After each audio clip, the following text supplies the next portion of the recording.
Umiinom ako ng malunggay araw-araw, nilagang malunggay dahil ito ay napakagaling siya sa lahat ng anumang karamdaman.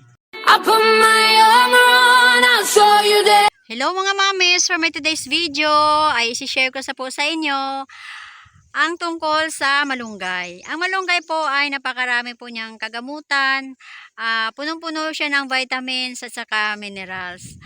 Pwede rin siya panggamot sa sugat. Check-up ako sa doktor at ang sabi niya ay imbes na ako daw ay bili ng vitamins ay maggamit ako ng malunggay, ilalaga at siya titimplahan ng gatas, the best vitamins ever.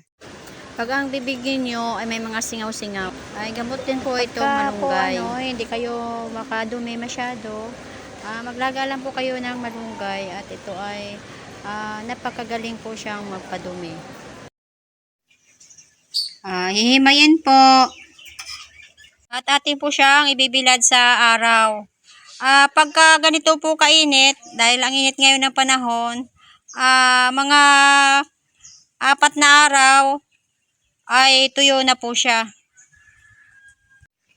Ito po, tuyo na po siya. Ngayon, atin po siyang, pagka ganito pong tuyong-tuyo, ay atin po siyang, siyempre manghugas muna kayo ng kamay. At pagka ito ganyan ninyo na lang, yan, diba dudurog na po siya. Ganyan lang.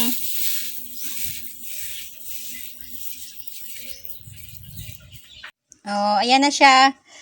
Kailangan po ay pinong-pino. Pwede po kayong gumamit ng guantes. Pwede pong, ako hindi na ako gumamit, kaya ako naman nangiinom nito eh. Kaya hindi na ako gumamit ng guantes. Pero, pwede po kayong gumamit ng guantes kung gusto nyo pwede nyo ring bayuhin dito sa may maliit na bayuhan. Pwede din sa malaki, kung mayroon kayong malaki. Pwede rin siya sa maliit. Para maging pinong-pino siya, dito mo pupukpukin. Lagay nyo siya sa garapon. Yan. Pwede na yan. Pwede nyo nang ready na siyang gamitin. Kasi pagka naglaga ka ng malunggay dito sa takuri, nakakayamot naman dahil lagi ka nang maghuhugas ng takuri. Mga mamis. Iniinom ko ito dahil ito ay maganda. Talagang maganda siya sa health. Dati, ako ay hindi pinapawisan. Kahit anong gawin ko, wala akong pawis. Pero ngayon, konting kilos ko lang, ako'y pawisan na. At talagang masarap sa pakiramdam. So, sabi ko, pag nilalaga ko kasing ganito, ay ano siya, yung minsan nakakalimutan kong inumin, napapanis. Pagka kinaumagahan, pag hindi na siya mainit, hindi masarap. Masarap kasi sa malunggay, pag bagong laga, ay masarap siya inumin kasi mainit siya. Hindi mo malalasahan talaga yung, parang mayroon siyang ibang lasa eh. Pagka yung nakalaga lamang, na wala siyang timpla. Tulad na rin ngayon, itatapon ko na lang kasi sayang, napanis na siya.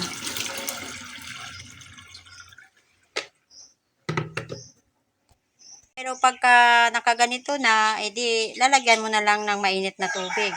Wala ka nang huhugasan.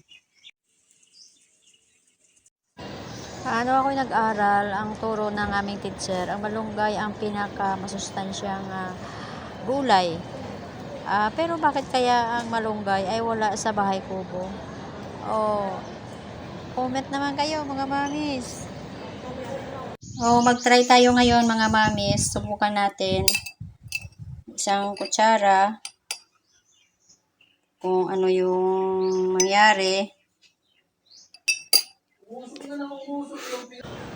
Pwedeng kalahating kutsara. Depende sa laki ng inyong tasa.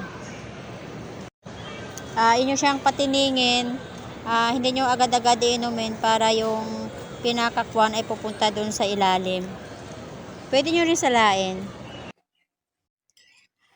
Talagang masarap mga mamis. Para siyang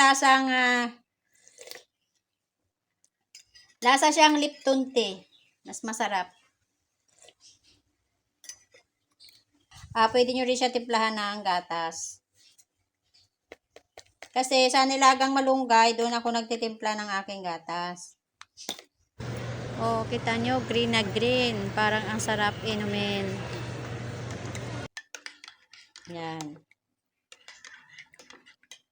At try nyo mga mamis, hindi ako nagyayabang. Subukan ninyo ng mapatunayan.